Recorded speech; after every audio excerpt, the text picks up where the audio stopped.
He was the greatest smuggler in American history. No, he was very shrewd. He was very smart. He was very calculating. His customized superplane evaded sophisticated radar and outran government air patrols. He's an outstanding pilot. And landed tons of drugs in the last place authorities expected.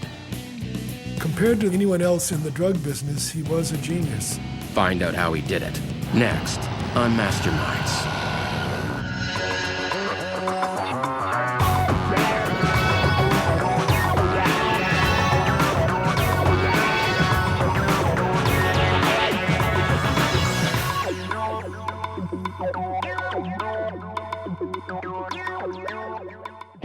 In the early 1980s, the Reagan administration declared war on drug smugglers. Our commitment to this program is unshakable. Colombian drug cartels were hiring Americans to fly their narcotics into the U.S. Authorities identified Florida as the main point of entry and learned the smugglers fit a consistent profile. The individuals with the flashy gold and the watches and as I refer to as the Miami Vice type that, you know, they want to almost advertise that I am a drug smuggler. Customs and drug enforcement agents targeted these smugglers. The government subsequently put more agents down in Florida to combat this. A secret network of sophisticated radar was installed throughout Florida and the Gulf Coast. The government also put up a bunch of planes that were basically flying radar systems designed to catch drug smugglers. Air patrols created a massive dragnet over land and sea. All suspicious vessels were tracked and targeted. 80% of your risk of being arrested is entering the shoreline of the United States, being intercepted by Customs or DEA. Authorities' efforts paid off. Drug rings were busted. Tons of narcotics were confiscated. Millions of dollars were recovered. And the smugglers themselves were chased out of the sky. If you looked around down in Miami and down around off the Bahamas, all you're going to see is crashed airplanes. In spite of their success, however, the DEA realized one smuggler was eluding their security net and landing billions of dollars worth of cocaine. They launched a massive manhunt. This investigation was considered the #1 case in DEA worldwide. But authorities couldn't find him because they were looking in the wrong place. This smuggler didn't operate out of Florida and didn't fit the profile. He was an upstanding businessman living in small-town Pennsylvania. Rick Leitchus was a friend of President's, a world-class aviation expert, and the mastermind who smuggled 10 tons of cocaine into the U.S., lining his pockets with millions. He brought in more cocaine than any other drug smuggling ring in this country, and that's quite an achievement. The question is, how did he do it?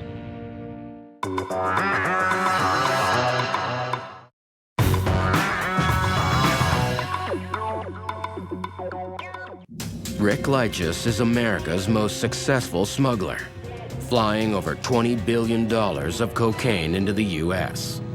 From an early age, Leitchus is obsessed with flight. He just loved to fly. He got his pilot's license when he was still in high school. He was gifted at flying and at the mechanics of the planes. After graduating college in the late 70s with a degree in aeronautics, Leitchus starts a business in Scranton, Pennsylvania, called Air America. The company specializes in luxury upgrades to small planes. If you're flying a plane to Canada, it's nice if you don't have to stop to refuel. Bring your plane to Rick, pay him $100,000, and he can outfit it. The quality of work that came out of Air America was top-notch. It was excellent. Air America was very well known and had a very good reputation in the airline industry. He was really good to his workers. He paid them a fair wage, more than a fair wage. They all liked him. Rick donates to local charities, befriends the police, even flies the state governor around on business. He ingratiated himself with politicians, with government officials, with leaders of the community. Air America thrives until recession hits hard in 1980. Rick's corporate clients are replaced by shady characters, requesting their planes be outfitted with hidden cargo space. One of them insists on paying his bill with a bag containing 3,000 Quaaludes. Desperate for cash, Rick tries to sell them. Well, his mechanic happened to know somebody down in Philly that could probably move these things. One of the first sales he made was to an undercover cop. Rick is arrested and questioned. Authorities quickly determine he's a financially strapped businessman, not a serious dealer. But because the DEA suspects his company is being used by drug runners to modify their planes, they offer him a deal. The DEA recruited him almost immediately off of that Quaalude thing. In return for dropping the charges, Lychus agrees to report any suspicious activity at Air America. So he was kind of in the drug business, whether you liked it or not. Rick realizes the DEA is right. Many of his clients are drug smugglers, and they're making millions more than him. Then, in 1981, one of Rick's shady customers offers him a big payday to pilot for a Tampa pot smuggling ring. With Air America now on the brink of bankruptcy, Lychus accepts. Long-range goal, he wasn't going to stay in that business forever. At least that wasn't his original intent. His original intent was to make a little money, boost his business up so he could turn his back on smuggling. But Rick quickly discovers the people he's hired to fly for are amateurs. Most drug smugglers were people who used the merchandise themselves. They weren't the most stable, reliable people. He commented to his friends about how sloppy they were. Fuel tanks sit dangerously exposed in the cabin. And the route he's forced to fly is crawling with DEA. But Lychus manages to land the plane and earn his money. After flying 2 more runs, he quits the ring. But his professionalism brings him to the attention of Jorge Ochoa. Jorge Ochoa was one of the main members of the Medellin cartel, which was a group of individuals who controlled the cocaine coming into the United States. When you have access to a person like Jorge Ochoa and you work directly for him, transporting his cocaine, you can't get any bigger than that. Ochoa dazzles Rick with promises of millions and all the adventure he can handle, smuggling the cartel's cocaine. Still in desperate need of money, Rick accepts. But the Colombian leaves him with a warning. If you cheat us, we'll kill you. Rick accepted that and came home. The problem Lychus now faces is how to make the 6,000-mile round trip from Pennsylvania to Colombia. He knows landing to refuel during the voyage risks alerting authorities. But the only aircraft that can fly non-stop are large cargo planes. Those airplanes get on the watch list right off. And eventually those airplanes get caught. So Rick sets out to turn an innocent-looking Cessna 310, designed to fly 900 miles, into a long-distance superplane. The first step is to increase fuel capacity. Rick took a plane that would normally carry 2,000 gallons of fuel and outfit them so they could carry 6,000. But the government had law enforcement looking for airplanes that had tanks inside the cabin or suspicious-looking plumbing. So Lychus stores extra fuel in rubber bladders, hidden in the nose, under the cabin floor, in the luggage compartments, and in hollow spaces in the wings. The plane was basically a flying fuel tank. To control the flow of fuel from these extra tanks, Lychus builds a centralized distribution system that supplies the engines evenly while maintaining aircraft balance. But with added fuel comes added weight. Once you add that much fuel, you needed to reinforce the wings, you needed to reinforce the wheel struts, you needed to increase the strength of the engines. So he would put in engines with much more horsepower. Anyone looking at it would say there's no way that plane can fly from here to Colombia. To avoid suspicion from authorities, Leitchus obtains an FAA certificate declaring all the modifications perfectly legal. And law enforcement doesn't have any probable cause to mess with the airplane. Inside the cockpit, Rick installs custom-designed radar to alert him to weather conditions and government air patrols. If Rick was a genius, it wasn't only equipping the planes, it was figuring out a way of evading the radar and drug enforcement system. To defeat the DEA security dragnet, Leitchus targets a crooked customs agent who sells him a list of radar locations, plus flight paths and schedules of all coastal patrol aircraft.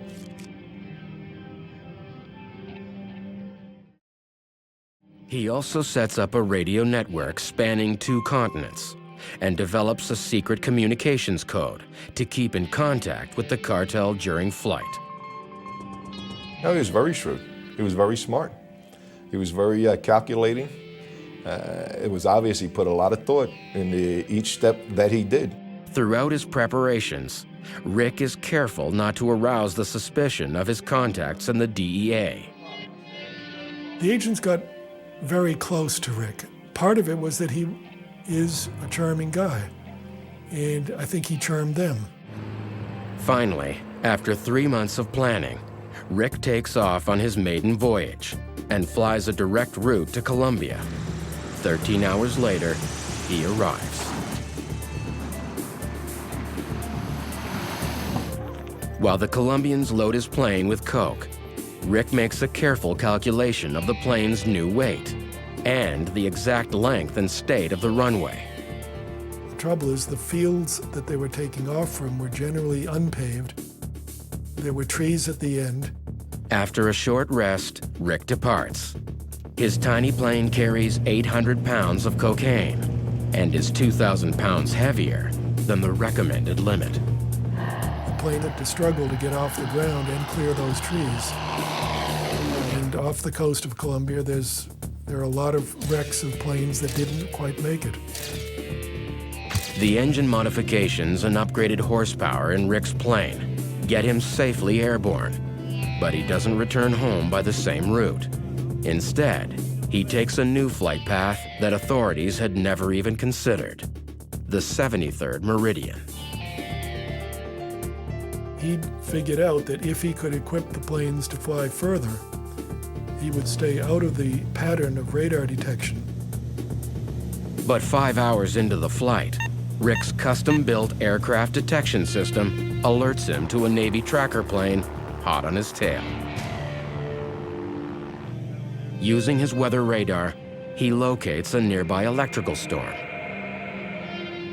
If you're getting painted by radar and what you're worried about is being caught and going to jail for the rest of your life, you might be willing to go into a storm assuming that the law enforcement pilot's not going to do that. To escape, Rick flies straight into the heart of the storm. Rick was an outstanding pilot. If he wasn't the best drug smuggling pilot, he was damn close. The Navy vessel refuses to follow and loses him on the radar. 2 hours later, Rick emerges from the storm and turns sharply inland. Flying below radar, he heads for an abandoned commuter landing strip. He approaches the runway, but instead of landing, he rises sharply to 1,500 feet. After flying 3,000 miles from Colombia, he appears on radar for the first time. He would fly very low altitudes to penetrate the radar and pop up so he could look as though he's a normal airplane. Rick then radios the Scranton Control Tower and has them log his flight as a brief commuter hop. Arriving safely home, he unloads 800 pounds of cocaine and collects over $1 million. His success, however, will be threatened when his Florida pot smuggling days come back to haunt him. Rick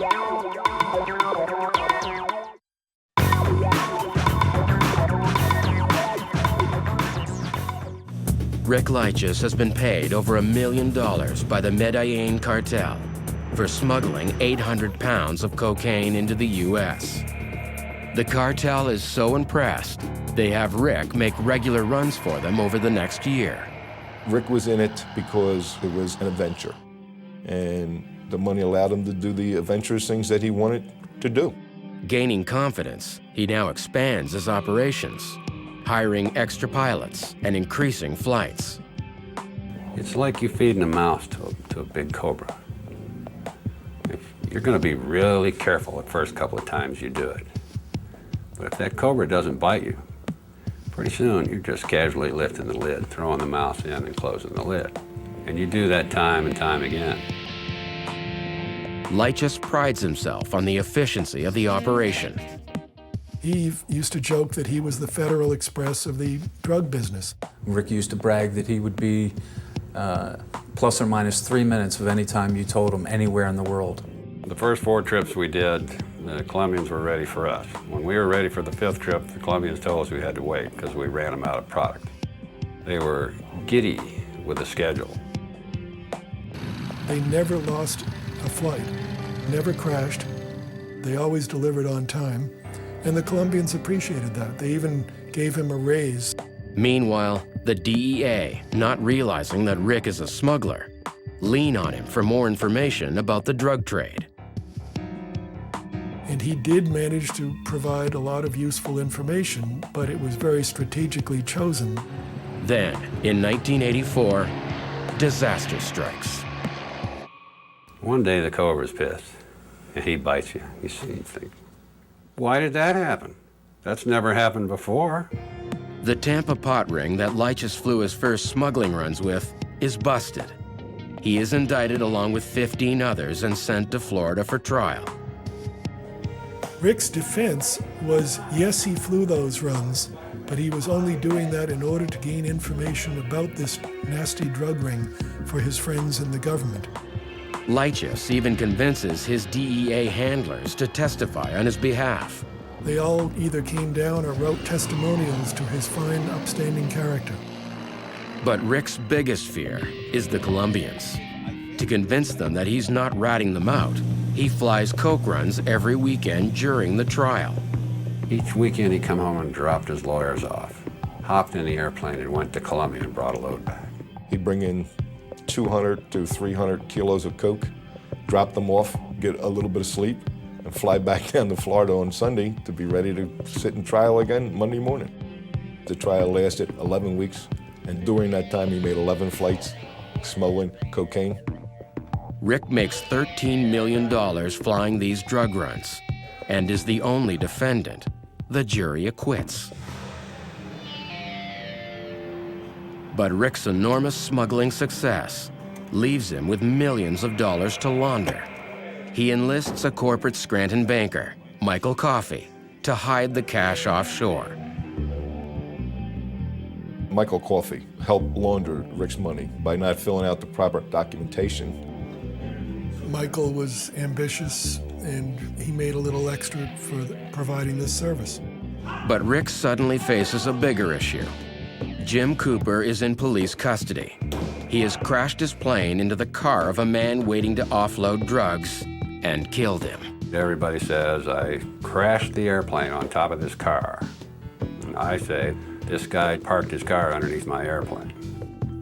He had done cocaine all day long and was blitzed out of his head, and he and I met in the middle of the runway. When Cooper is charged with felony murder, his first call is to Rick Leitchus. Rick had the option of throwing a little money my way. He could have said, look, you need to disappear, go down the islands and get a tan for about 9 months. But he didn't choose that. Jim was facing up to 20 years in jail, and instead he worked out a plea deal where he didn't get any jail time, and in exchange he provided information about Rick. Armed with Cooper's confession, the DEA makes its move on Air America and Rick Leitchus. And the way we did that was what we referred to as following the paper trail. In other words, going after where he landed an airplane, finding out there was a gas receipt, where he purchased radio equipment, finding out there was receipts for that. The feds also bring in a money laundering specialist to examine Rick's bank transactions. Realizing authorities are closing in, Lychus immediately wires $30 million to the Cayman island of St. Eustatius and flees there himself. St. Eustatius and a lot of the islands don't have extradition treaties with the United States. Forensic accountants trace his money to the island, and the DEA appeals to local authorities. Myself and another agent provided information showing that Rick was wanted back in the United States. They prevailed upon the government there to deport him as an undesirable alien. St. Eustatius law enforcement agrees to cooperate. In 1986, Rick is arrested by local police, taken to the airport, and handed over to the DEA. They got him, put him on a plane, brought him back. And when they got into U.S. airspace, they told him he was under arrest. Rick is charged with conspiracy to smuggle cocaine. To avoid 345 years in jail, he cooperates with the investigation and reveals where he has hidden the cash. We seized over $21 million in cash and/or assets. He also gives up his team, all of whom end up serving time. Rick himself goes to jail for 8.5 years. Rick was a combination of Christopher Columbus and Charles Lindbergh. Rick wasn't afraid to take a risk. He wasn't afraid to learn about something he knew nothing about. Compared to anyone else in the drug business, he was a genius. Bottom line is, he hurt a lot of people. I mean, you bring in 9 tons of cocaine, you're hurting people. You're hurting children, you're hurting families, you're hurting people. Since his release, Rick Lychus has gone straight and started a new life in Florida. Last thing I heard, he was living in a place called Smuggler's Cove. Very apropos.